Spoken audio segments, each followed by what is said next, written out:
Hey guys, welcome to football দুনিয়া। হয়তো ভিডিওতে সবাইকে স্বাগত। তো এই ভিডিওতে কয়েকটা ট্রান্সফার আপডেট তোমাদের সঙ্গে শেয়ার করব। এই দুটো ট্রান্সফার আপডেট নিয়ে কিন্তু এই মুহূর্তে কলকাতা ময়দান যথেষ্ট সরগরম। একটু পরেই কিন্তু ইস্ট বেঙ্গল সুপার কাপের সেমিফাইনাল ম্যাচ খেলতে নামবে জামশেদপুর এফসির এগেনস্টে। তো আমি তোমাদেরকে আগের ভিডিওতে বলেছিলাম এই ম্যাচটা স্পোর্টস 80 নেটওয়ার্কে কিন্তু দেখা যাবে। তো দেখো, অনেকেই তোমরা দেখলাম এই ব্যাপারটা নিয়ে কোশ্চেন করেছো আবারও। তো যেটা আমি কালকে রাত পর্যন্ত জানতাম সেটা হচ্ছে এআইএফএফ এর সঙ্গে কিন্তু স্পোর্টস 80 নেটওয়ার্কের অলরেডি একটা চুক্তি হয়ে গিয়েছে ব্রডকাস্টিং পার্টনার হিসেবে।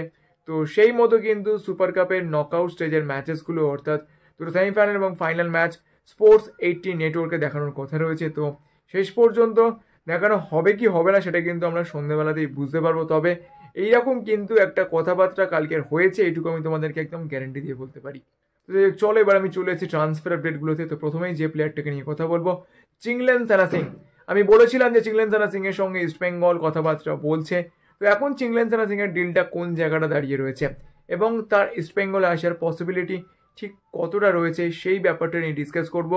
দেখো, প্রথমেই তোমাদেরকে বলে দিচ্ছি হায়দ্রাবাদ এফসি কিন্তু চিংলেনসানা সিংকে ছেড়ে দিতে চায়, কিন্তু প্রবলেম যেটা হচ্ছে সেটা হচ্ছে হায়দ্রাবাদ এফসির থেকে কিন্তু চিংলেনসানা সিং এর বেশ কিছু টাকা বকেয়া রয়েছে। তো চিংলেনসানা সিংকে ছাড়ার জন্য হায়দ্রাবাদ এফসি যেটা ইস্টবেঙ্গলের থেকে দাবি করেছে তার কিন্তু যে 4-5 মাসের বকেয়া স্যালারি রয়েছে সেটা ইস্টবেঙ্গলকে মিটিয়ে দিতে হবে।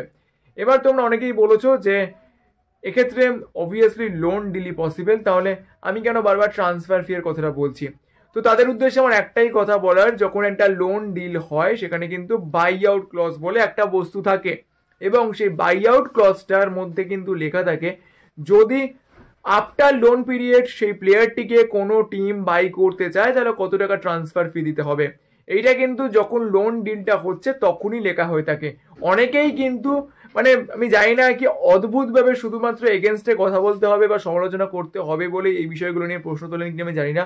তবে আমি তাদেরকে রিকোয়েস্ট করব, আমি ভিডিওতে কি বলছি সেই কথাটা দয়া করে একটু শুনুন, তারপরে কিন্তু কমেন্ট করুন। তার কারণ আপনাদের এই উল্টোপাল্টা বোকার মতো কমেন্টসগুলো পড়ে কিন্তু অনেকেই বিভ্রান্ত হয়ে যান, তারা কিন্তু আমাকে মেসেজ করেন।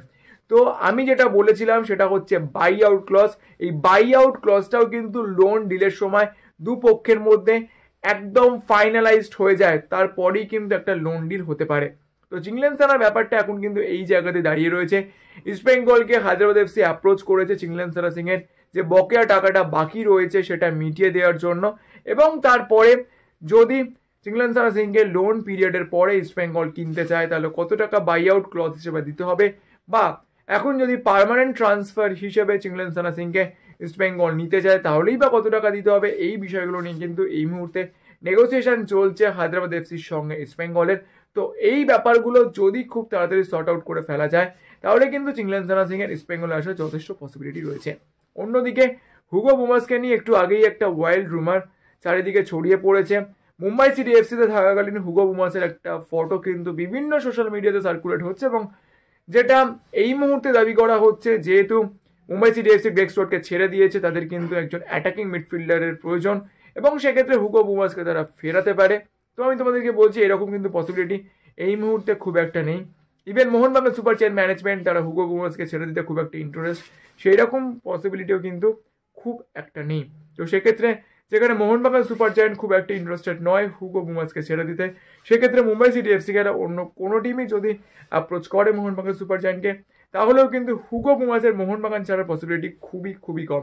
যদি না শেষ মুহূর্তে মারাত্মক কিছু চেঞ্জেস হয়, হুগো বুমাস কিন্তু এই সিজনটা অ্যাটলিস্ট মোহনবাগান সুপার জায়ান্টের হয়েই খেলবেন। চলো এই আপডেটগুলো তোমাদের সঙ্গে শেয়ার করা ছিল। যদি ভিডিওটা ভালো লাগে তাহলে প্লিজ লাইক করে দিও আর মনে করে আমার চ্যানেলকে সাবস্ক্রাইব করতে ভুলো না, কারণ সবসময় বলি তোমরা সাবস্ক্রাইব করলেই আরও ভালো ভিডিও করার মোটিভেশন পাওয়া যায়। তো চলো এখন আমাদের এই পর্যন্তই, দেখা হচ্ছে পরের ভিডিওতে।